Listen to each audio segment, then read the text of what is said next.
Hello everyone, this is Dr. Alex Vasquez with part 5 in my clinical review of vitamin D deficiency in adults, this time focusing on nutritional neglect versus antimicrobial defense. Today's topics include the following: what we need to know and what we need to know right now. So I am going to focus on vitamin D in immune defenses. Again, this is part 5 of a series, so hopefully all of you have seen the previous 4 versions, which kind of segue and build into this one, although of course this one is independent. So again, I'm going to focus on nutritional neglect and nutritional immunology. I think that hopefully most of you know I've been working on this topic for many years. I published in 2014 a small book called Antiviral Nutrition, and that was folded into the 2016 edition of Inflammation Mastery.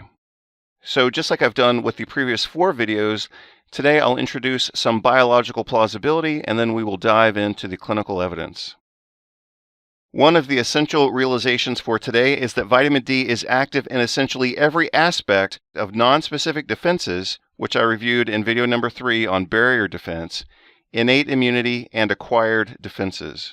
So I'll read that one more time. One of the essential realizations for today is that vitamin D is active in essentially every aspect of nonspecific defenses, innate immunity, and acquired defenses. The activity of vitamin D within the immune system and various nonspecific defenses is direct, indirect, and redundant, because many systems within the immune system itself are direct, indirect, and redundant. You can choose any aspect of general or specific immune defenses and then state that vitamin D plays a supporting role, and you'll be correct. I just summarized 60 minutes of detailing immunology into one sentence, and I'll read that to you one more time. Choose any aspect of general or immune defenses and then state that vitamin D plays a supporting role, and you will be correct. The concept of innate versus acquired immunity is clinically outdated and should be replaced by the realization that the entire body functions in unison in defense against invading microbes. So the entire body is the immune system. The immune system is not specialized and localized to certain glands or certain organs or certain cells within the bone marrow that then move to the thymus and then the gastrointestinal tract, etc. The entire body functions as the immune and defense system. Furthermore, and you'll see mention of this in some of the research that we look at today, too many people and too many researchers and clinicians remain focused on 1,25-dihydroxyvitamin D as the active form of the nutrient, and I'll show you why that's not the case today as I introduce and review a little bit of vitamin D pharmacology from one of my earlier video presentations this year. I think some of you will be happy to know, point number 9 here, that I'm not going to look at any animal studies today or any in vitro studies. I'm going to focus exclusively on clinical research, and that's because the in vitro research and the animal studies are simply mechanistic, but that really doesn't explain to us how the nutrient works in clinical practice. And for those of us who are clinicians, that is, of course, what we are mostly interested in.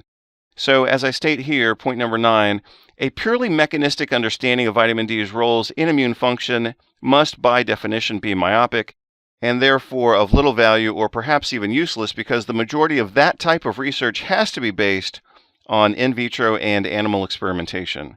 So that's really never going to inform human clinical practice, even though it does tell us a little bit about mechanisms and biological plausibility. But beyond a few mechanistic notes, clinical evidence is what matters now, and that's what I'm going to focus on today. So here, let's look at functional knowledge and essential realizations, number 1. And again, as I've said before, you can pause the video anytime you want, so that would liberate me from having to read this word for word. A lot of these are notes that I think are important, but not necessarily notes that I want to spend time with right now in the interest of advancing this presentation and, again, focusing on the clinical research. So I'm happy to show you these notes, but I'm also happy to speed past them in the interest of saving some time today. However, before I leave this page, I will read the first 2 points. Number 1, vitamin D is active in essentially every aspect of nonspecific defense, innate immunity, and acquired defenses. Choose any aspect of general or immune defenses and then state that vitamin D plays a major role, and you'll be correct. And I'll give you a little more detail on that in one of the upcoming images.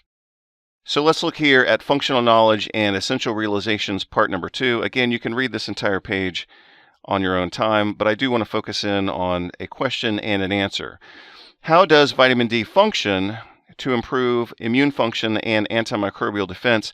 The first answer that I would like for you to be familiar with is that vitamin D itself actually isn't doing the functioning.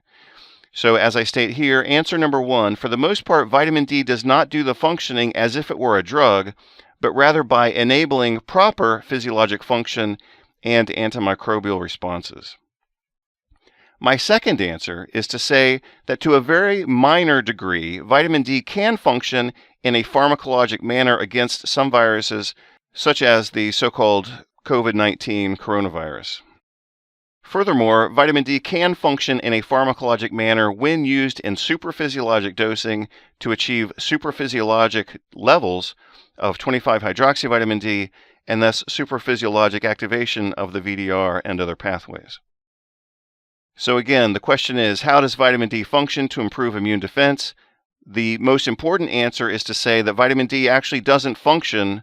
It allows the body to function. So let's give credit where credit is due. Vitamin D, of course, is great, mostly in moving people from deficiency to sufficiency. But vitamin D itself almost never has a direct action. What's doing the killing and what's doing the defending and what's doing the work is the human body. Vitamin D supplementation simply takes people from deficiency to sufficiency so their bodies can function optimally, and that includes a more adequate and robust immune defense. However, we also have to allow, in answer number 2, that we do have some evidence showing that vitamin D appears to have a direct antiviral role against, for example, the COVID-19 novel coronavirus, and furthermore, that it also may function in some anti-cancer roles and immune modulatory roles, for example, against autoimmune disease, when supplied in supraphysiologic amounts, and I'll discuss that in the next video. Right now, I'm going to show you some evidence that 25-hydroxyvitamin D directly inactivates certain enzymes in the COVID-19 coronavirus machinery, and that this works in a manner analogous to some antiviral drugs. And again, like I said, supraphysiologic levels of 25-hydroxyvitamin D appear to provide supraphysiologic benefits against cancer and autoimmunity. I'll talk about that in the next video. Functional knowledge and essential realizations, point number 3 here. Let's talk about how clinicians make interventional and treatment decisions. So we can look at this from many different perspectives, but mostly what it comes down to is looking at what we call a risk to benefit analysis, and then including the ethical consideration, of course, that includes autonomy and informed consent. Again, for those of you who have studied medical ethics, you'll find this to be a little bit redundant, but certainly reinforcing of what you already know. But on certain pages of this presentation, I am going to talk about these kind of decision points, like how do we make decisions? Is using vitamin D a rational, evidence-based decision, or is it not? And that is, of course, the major point that I'm making throughout this presentation, is when or when not to use vitamin D in clinical practice against infectious disease. So the clarity that I want and the clarity that I want to gain and then share with you is based on objective, accepted criteria of clinical decision making. Can we apply those accepted criteria to the use of vitamin D against infectious disease? Of course, the answer is yes, but let's see how that plays out and if it ultimately gives us a green light or a red light in the clinical use of vitamin D in infectious disease in clinical practice. So again, I invite you to take a look at this page. Let's move on to page number 4 on this same theme, and you'll see that on that page I actually show you a summary, which I also show you in the image here on this page. So we want our interventions to be safe, of course. That's the ethical premise of do no harm. It needs to be beneficial. We call that beneficence. And we would like for our interventions to be beneficial against the primary or index disease, but also to have some collateral or secondary benefits. That would still justify our intervention. So for example, let's say we have an intervention against a specific disease and it turns out not to be effective against that index disease, but turns out to provide some collateral benefits that are still worthwhile. That would still be an intervention worth using. Drugs are used that way all the time in medicine. They may not provide benefit against the index disease or against certain parameters of that disease, but they provide benefits in other aspects of the disease or secondary components of the disease, or even tertiary benefits, we might say. So any of those benefits would justify the use as long as it's safe, as long as it's beneficial, as long as it's available and affordable, agreeable to the patient. At that point, we're justified. And we, as professionals who are trained to make these decisions, then we can advance with some level of confidence. Of course, we always want to monitor for adverse effects, but this is ultimately how we make clinical decisions. Safety, benefit at multiple levels, available and affordable, agreeable to the patient, they've consented to the process. At that point, we're justified, and at that point, we move forward. If we don't move forward at that point, then we're also potentially guilty of neglect because we have identified a safe, beneficial, available, and affordable treatment, and the patient has agreed. And then if we refuse to take action, then we are guilty of some type of neglect, which in this case is a specific type of clinical neglect or medical neglect, which I call nutritional neglect. So let's look at that again here. I'm just going to break it down. So this is page number 4 of Functional Knowledge and Essential Realizations. And coincidentally, I have 4 major points that are the 4 major pillars of medical ethics. And these are non-malfeasance, number 1, minimal or acceptable risk, and that's the principle of do no harm. So we're going to look at that and summarize that as being safe. Beneficence, benefit, it's worthwhile, it provides a primary benefit or a secondary or collateral benefit. So again, that's the ethical principle of beneficence. Number 3 here is justice, commonly called distributive justice, and this is fairness, sharing, equality, and affordability. So you'll see that vitamin D does indeed meet all of these criteria. In the doses that we're talking about today, it will always show to be safe. It's always affordable and available because a year's worth of vitamin D might cost $15 or $30, equivalent to about 15 or 30 euros. So in the healthcare world, that is supremely affordable. What we have to prove mostly is that it's providing either a primary or a secondary benefit.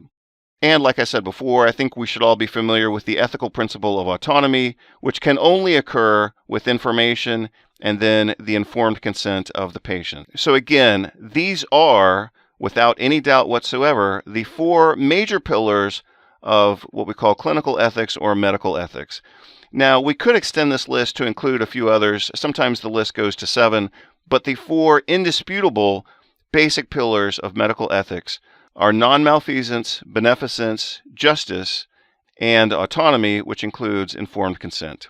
If we have all 4 of these, then our treatment is justified, and we should move forward and implement that treatment. So now let's move from functional knowledge and essential realizations directly into biological plausibility, and I'll show you my antiviral model, which again I published for the first time in 2014, and of course I've used it in some of my other publications, especially Inflammation Mastery, 4th edition. So my model of viral pathophysiology is that we begin with acquisition of the virus. So the virus has to pass barriers. So again, like I said in video number 3, if we can strengthen those barriers, then that alone provides good defense against the acquisition of the virus. We can also try to attack the virus itself by using antiviral drugs or specific nutrients or botanical medicines that directly inhibit viral replication or viral viability. So certain botanical extracts, for example, and certain nutrients have been shown to irreversibly inactivate virus particles. And of course, those would be the ones that we implement as a defensive or kind of preemptive strike against viral infections.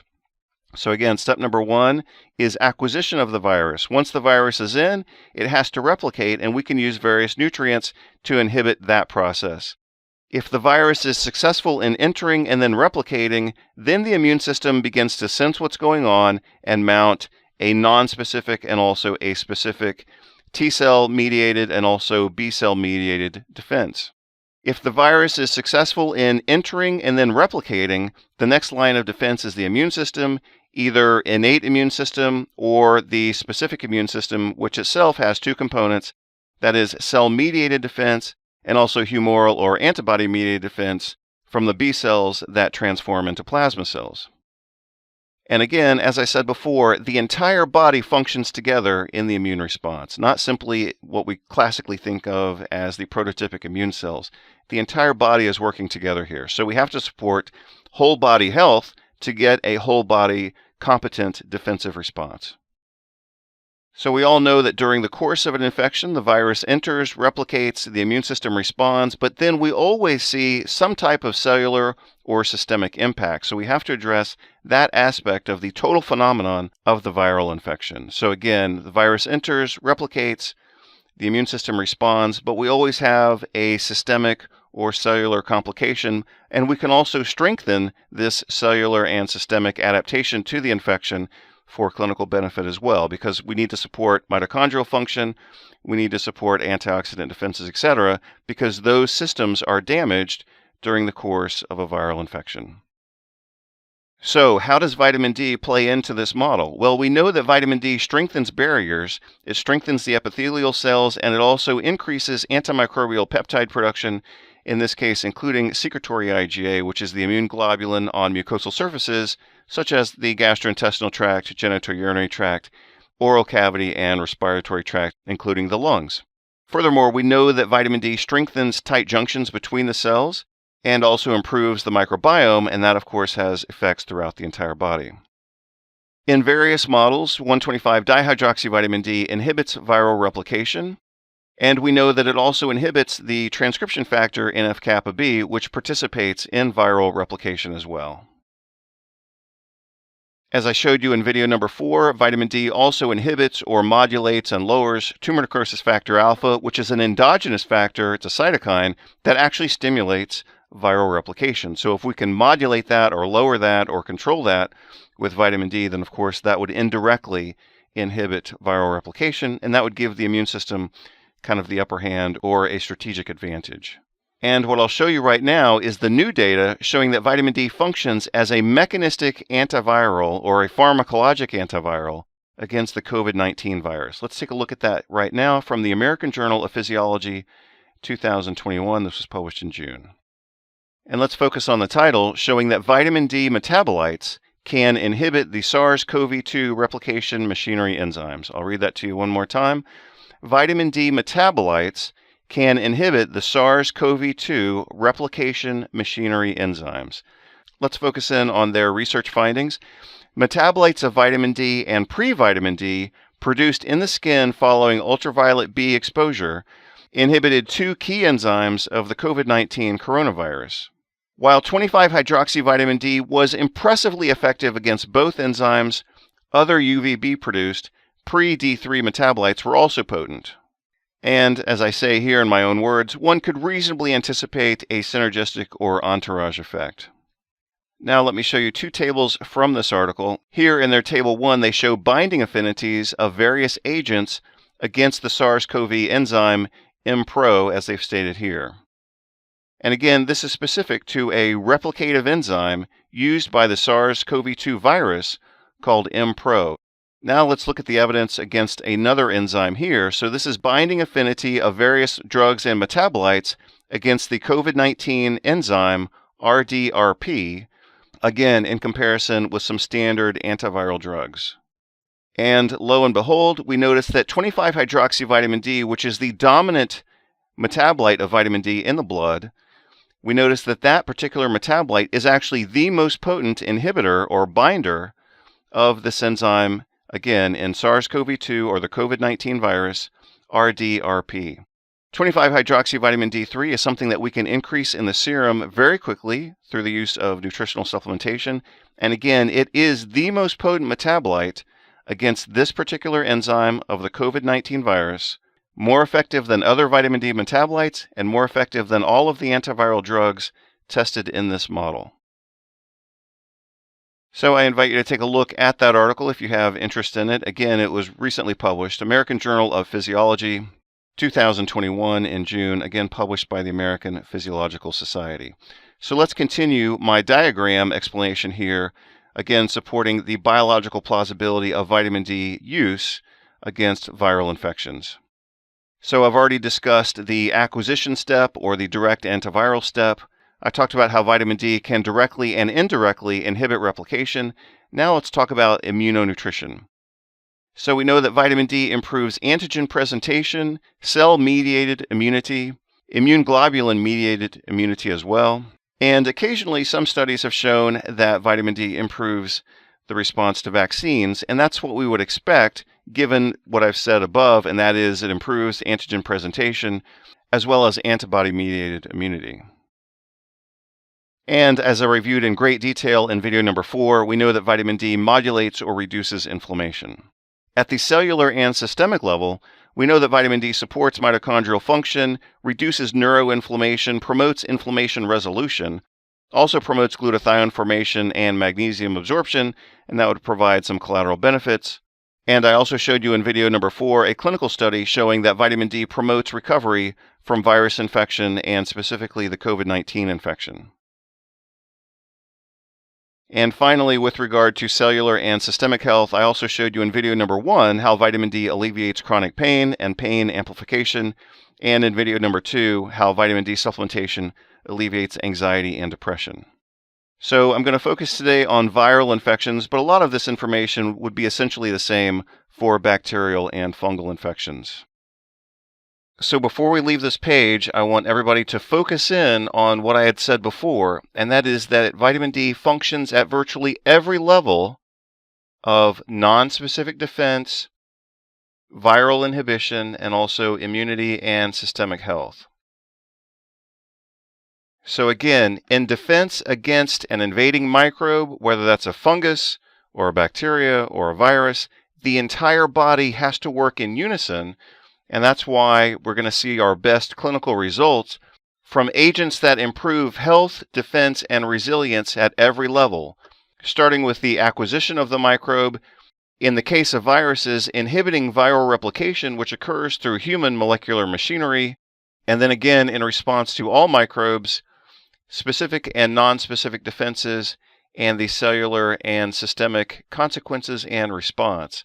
So again, the ideal agent, and in this case we're talking about vitamin D, would function at every level, blocking acquisition, blocking replication of viruses, supporting specific and non-specific immune defenses, and also supporting cellular and systemic health. Now again, this explains the biological plausibility of using vitamin D against infectious diseases. Let's add one more level of detail on the following page. Again, vitamin D functions at every level of barrier defense, inhibiting viral replication, also supporting innate and acquired immunity.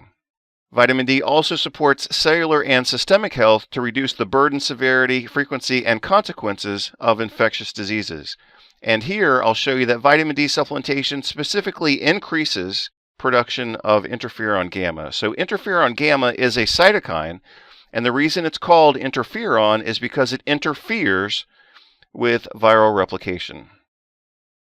So again, if you're trying to explain this to yourself, to a patient, or to a professional colleague or a professional adversary, one of the things you could say, if they need something kind of focused, you could say, well, vitamin D improves gamma interferon production, and you know, of course, that the interferons block viral replication. So let's look at that here. From the Journal of the American Academy of Dermatology, April 2020, vitamin D administration increases production of interferon gamma measured in the serum here. So I'll show you this article more, but I wanted to kind of foreshadow it in this conversation again on biological plausibility and mechanisms. If someone needs a specific mechanism beyond what I've already discussed, we can tell them that vitamin D supplementation increases production of interferon gamma, and that interferon gamma has antiviral effects. So again, we've got kind of the biological plausibility here, and we have the clinical evidence here, and I have much more where this came from. So let's look at a few more details specific to vitamin D and interferon. I showed you this study previously in video number 4. We looked at this article from Cytokine 2015, showing that supplemental vitamin D increased levels of interferon gamma, and again, we know that interferon gamma is directly antiviral. So here's my definition of it. You can pause the video to take a read of that. But I want to show you a few highlights from a different article. This was published in Journal of Leukocyte Biology 2004. Again, the interferons are cytokines that famously interfere with viral replication. Interferon gamma also upregulates other aspects of the immune system for a more potent and efficient response to intracellular pathogens, and of course, all viruses are intracellular pathogens. Interferon gamma specifically supports the Th1 or cell-mediated type of immune response, and again, that's what we would expect against an intracellular pathogen. And in video number 3, I talked about antimicrobial peptides and other kind of nonspecific antimicrobial defenses. And we see that interferon gamma, which is supported by vitamin D supplementation, increases production of lysozyme defensins and cathelicidins. Those are the classic antimicrobial peptides. And since we're talking about interferon gamma, I also have to note the fact that the medical industry, which tells people that vitamins are a waste of money, simultaneously wants to advocate sales of interferon gamma. So the paradox is here that they're telling people that vitamins are a waste of money, and yet those same vitamins, specifically vitamin D, can be used to increase production endogenously of interferon gamma. So they don't want you to produce your own interferon gamma. They want you to buy interferon gamma, even though your body could make it itself if it had enough vitamin D, because the prescription interferon gamma costs $63,000. I'm sure that some of you remember my detailed presentation on glutathione and N-acetylcysteine, where I commented that I was impressed by the strength of the research, but then I was also impressed negatively by the fact that the medical profession hadn't followed up with the clinical utilization of NAC in clinical practice based on the strength of the research. And certainly, as you already know, I have the same kind of perspective and opinion on vitamin D. The research is very strong, but then what we see is an almost complete failure of the medical profession to take advantage of that research. And the consequence, of course, is that patients suffer with their burdens of disease, while drug companies profit because, of course, they have the more aggressive marketing strategies, which these days includes political control. So this article, as you can see, specifically focuses on vitamin D in the treatment and prevention of tuberculosis. This was published in 2012, and you can see that the lead author here is Adrian Martineau, a name that you're going to see repeated in today's presentation. So in his article, he acknowledges that vitamin D is a known risk factor for the acquisition and progression of tuberculosis. He also notes that vitamin D appears to have clinical efficacy against tuberculosis. He says, we know that vitamin D was used to treat tuberculosis in the pre-antibiotic era. He acknowledges the safety and the low cost of vitamin D supplementation. And by extension, he acknowledges the massive public benefit that could be attained if we were to use vitamin D against infectious diseases. He states, quote, potentially huge public health consequences of positive results. But then you'll notice that, as I said before with NAC, you'll notice that the entire medical profession resists and almost refuses to make progress on this topic. And at the same time, they're always bemoaning the need for the development of new agents, which of course are usually drugs, and they state that this is a research priority. But you'll notice that the research priority very rarely applies to nutrients. So even when we have evidence of nutritional effectiveness against various infectious diseases, you'll notice that the medical profession as a whole, and in its entirety virtually, ignores that data in favor of experimental new drugs that have no track record of safety and effectiveness in clinical use. And again, you will definitely see that theme repeated when we look at the data specific to COVID-19. We know, and we have known for decades now, that vitamin D deficiency is prevalent throughout the entire world. And very importantly, what I'm showing you in this series of videos is that vitamin D deficiency is not a passive or inactive experience. Vitamin D deficiency is a pathologic state characterized by increased pain, depression and anxiety, impaired barriers, which then predispose to infection, inflammation, and allergy. Also the generation and exacerbation of inflammatory diseases, increased risk and severity and consequences of various infections, and ultimately, as I'll review in video number 6, autoimmune disease. So again, vitamin D deficiency is a pathologic state. It's not like the body is just sitting there in neutral as if it's on ice while it has vitamin D deficiency. Vitamin D deficiency is actively a pathologic state that needs to be treated. I also mentioned in the last video this book that impressed me, and part of what impressed me about this book is the importance of, as he said, asking the right questions, but also specifically, as he said, being right for the right reasons. And again, what I see is that the medical and political side of this infectious disease and nutrition conversation is still asking the wrong questions, ignoring the data, and using the wrong criteria for intervention.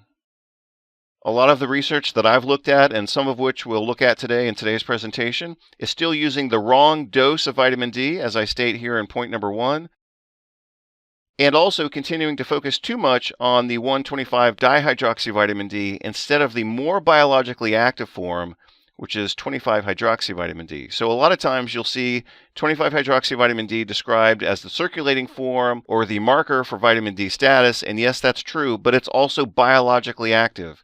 Some articles have stated specifically that 25 hydroxyvitamin D provides 80% of the biological activity at the vitamin D receptor. So ultimately what this comes down to is that by focusing on the wrong dosing and the wrong form and the wrong questions, we, medically and politically, are failing to take the appropriate action, which would be population-wide supplementation with vitamin D. And virtually all governments are complicit in this because they've been ignoring the data that's been published and that we've been sitting on now for the past 20 years. So we need to advance our understanding of vitamin D, but we also need to accept that understanding of vitamin D and then act on it instead of continuing to look at the data, publish the data, and then ignore that data when we need to be taking action on that data. So, regarding the use of vitamin D against infectious diseases, we've got the biological plausibility, we've got the clinical evidence, and we know all of the other technical criteria about availability, affordability, access, distribution, and its pharmacology. So by the time we get through today's presentation, you're going to see that we have plenty of biological plausibility and that really we are at the time, or actually past the time, where we need to be taking action. We clearly have the epidemiologic and case control association studies. We have a mechanistic understanding. We have access to the treatment. We know that the treatment is safe. And we know that with vitamin D, we are simply trying to replenish a deficient nutrient. We're not trying to do anything heroic or interventional or invasive here. We're simply advocating the radical idea that we need to give the human body the nutrients that it needs in order for that human body to function as it should, and therefore not suffer from various types of disease, in this case, infectious disease. Again, point number 5, in the case of vitamin D supplementation, all we're trying to do is simply replenish a deficient nutrient that should already be present within the human body at physiologic levels. And again, we have to confront the fact that the medical political machinery lacks the desire to find the truth on this topic. And when it does find the truth, it is either ignored, sidelined, or buried by the avalanche of bad research that was performed not to clarify the issue, but to actually confuse the issue. So look here from Archives of Internal Medicine, 2009, published by the American Medical Association. So what they showed here in this major publication, again, Archives of Internal Medicine, 2009, is that vitamin D appears to protect against respiratory tract infections. What they called for was randomized controlled trials to explore the effects of vitamin D supplementation against various respiratory tract infections or viral infections generally, and here we are 12 years later still trying to justify this action. When we're looking at the clinical trials using vitamin D3, we have to have certain criteria for evaluating those studies, and I published this list in 2005 in the British Medical Journal.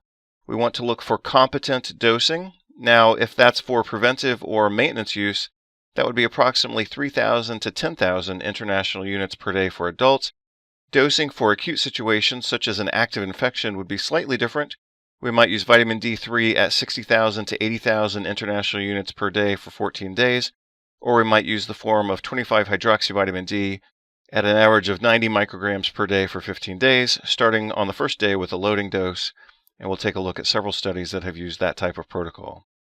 So let's assume that we have competent physiologic dosing in these studies for adults with approximately 10,000 international units per day, or for more acute response, 60,000 to 80,000 international units per day. We want to make sure that the timing is right. Usually that comes down to a competent duration of at least 5 to 9 months for repletion.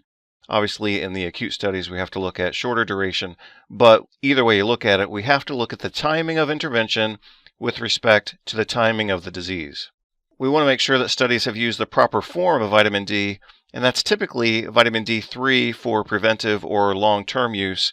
And again, in more acute situations, we can use 25-hydroxyvitamin D. But in either case, we would never use vitamin D2, also called ergocalciferol. Point number 5 here is that we need to make sure that the products are effective, so we either have to assay the supplement and or measure blood levels of 25-hydroxyvitamin D after supplementation so that we know for sure the product was produced properly and also absorbed and metabolized properly. Typically what we're looking for is point number 6 here, a therapeutic differential. We want to see people who are deficient move to a state of irrefutable sufficiency. So if they started out deficient at the beginning of the study and at the end of the study they're still deficient, then obviously that wasn't a therapeutic differential, so we wouldn't expect a very robust clinical response. Again, typically we need to mobilize patients from a state of deficiency to irrefutable sufficiency, which is at least 40 to 50 nanograms per milliliter, also written as 100 to 125 nanomoles per liter. And finally, again, point number 8, pharmacologic competence, no bolus dosing of vitamin D3. So I consider bolus dosing certainly to be 100,000 units or above. I think that we could consider this to be high-end physiologic dosing, 60 to 80,000 international units per day. This is within physiologic endogenous production, for example, after a day of sunbathing or using a tanning salon. But you'll see that we start to encounter problems on a consistent basis with doses of 100,000 international units per day or more. So again, no bolus dosing of vitamin D3. Dosing must be daily or weekly, and I've produced some blogs, articles, and videos relative to this topic, one of which you can see here, which is available for free access at the academia website. So here I'll show you very quickly the normal pharmacology of vitamin D supplementation. So typically when people are deficient and they begin taking a vitamin D supplement, we need at least 4, maybe 5 or 6 weeks before they begin to plateau if they're taking approximately 5,000 international units per day. If we double that, which would certainly be reasonable, at 10,000 international units per day, you can see that the curve plateaus at about week 9 or week 10, but they are clearly still at the steep slope of the curve at weeks number 1, 2, and then starting to flatten out by week number 3, but they don't reach the optimal peak, again, until week number 9 or week number 10. Typically, our clinical goal is to get people to at least 80 nanomoles per liter, also known as 32 nanograms per milliliter. So again, if we're starting out at deficiency, we typically need at least 2 or 3 weeks to get people into that range.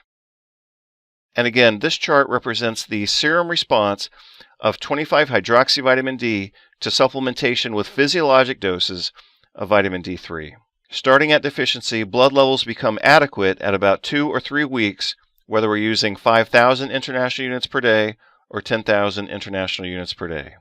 If we look at the effect of bolus dosing, we see a completely different picture.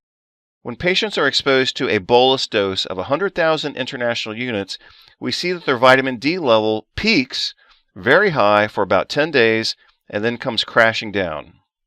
This is the serum level of vitamin D3, not 25-hydroxyvitamin D. Again, when patients take a bolus dose of 100,000 international units, they get a dramatic spike that lasts for about 8 to 10 days of vitamin D3 in the blood, which provokes a somewhat antagonistic response at the vitamin D receptor.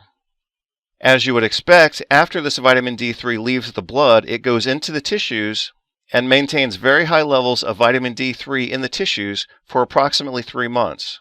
During this 3-month period of time, vitamin D3 continues to have an antagonistic effect against the biologically more potent 25-hydroxyvitamin D.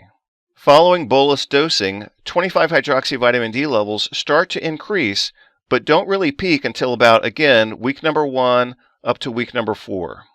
So let's take a moment to remember the implications of this graph. Following bolus dosing, D3 levels are very high in the blood. That D3 moves into the tissues where it stays high in the tissues for approximately 3 months. The biologically active form, 25-hydroxyvitamin D, needs at least 1 to 3 weeks to peak following the administration of bolus dosing. So again, bolus dosing of vitamin D3 does not become active 25-hydroxyvitamin D immediately. This takes at least 1 to 3 weeks. And during that 1 to 3 weeks following bolus dosing, vitamin D3 levels are high in the blood and the tissues, and this has an antagonistic effect against 25-hydroxyvitamin D at the vitamin D receptor. Now, if you understand the details and the concept of this graph, then you can understand why research such as this from the New England Journal of Medicine is basically research that was designed to fail. They call this early high-dose vitamin D for critically ill vitamin D deficient patients. They gave these patients an amazing 540,000 international units of vitamin D3. Well, if this is the graph representing 100,000 international units of vitamin D3, what do you think the graph would look like for 540,000 international units of vitamin D3? Obviously, it would be off the page here. And of course, the results were neutral or negative, and they concluded that vitamin D had no role in the treatment of these vitamin D deficient patients, which is completely absurd.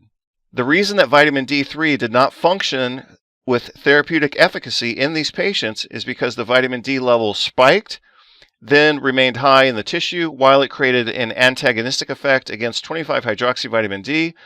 Meanwhile, 25-hydroxyvitamin D levels were slow to increase, but they did increase, however, within a context of biochemical and physiologic antagonism. So this explains why you see the repeated failure of bolus dosing. It looks heroic, it looks effective, and for people who don't understand this pharmacology of vitamin D, they would think that this is adequate treatment, but it's not. It's the reverse of adequate treatment because a lower dose would actually be more effective. When the body is exposed to this massive supraphysiologic dose of vitamin D3, that causes the induction of the enzyme and clearance systems that help to clear out excess vitamin D3. So that also helps explain why we see a rapid rise of 25-hydroxyvitamin D3 levels and then a rapid decline of those levels following bolus dosing. If the same amount had been administered in a more physiologic manner, we would see a rise and then a maintenance of that elevated level of 25-hydroxyvitamin D. But when patients are exposed to a high supraphysiologic bolus dose of vitamin D3, that activates the enzymes that clear out excess vitamin D, and that's why we see a peak and a decline. And this is the accurate explanation for why vitamin D needs to be administered on a daily or weekly basis and why we have to avoid bolus dosing. And that's because it's been shown to provide predictably negative or neutral results, and we're not in business for negative or neutral results. We want benefit, which means we have to avoid bolus dosing. I also published some different criteria in 2017. You can pause the video to take a look at that. And related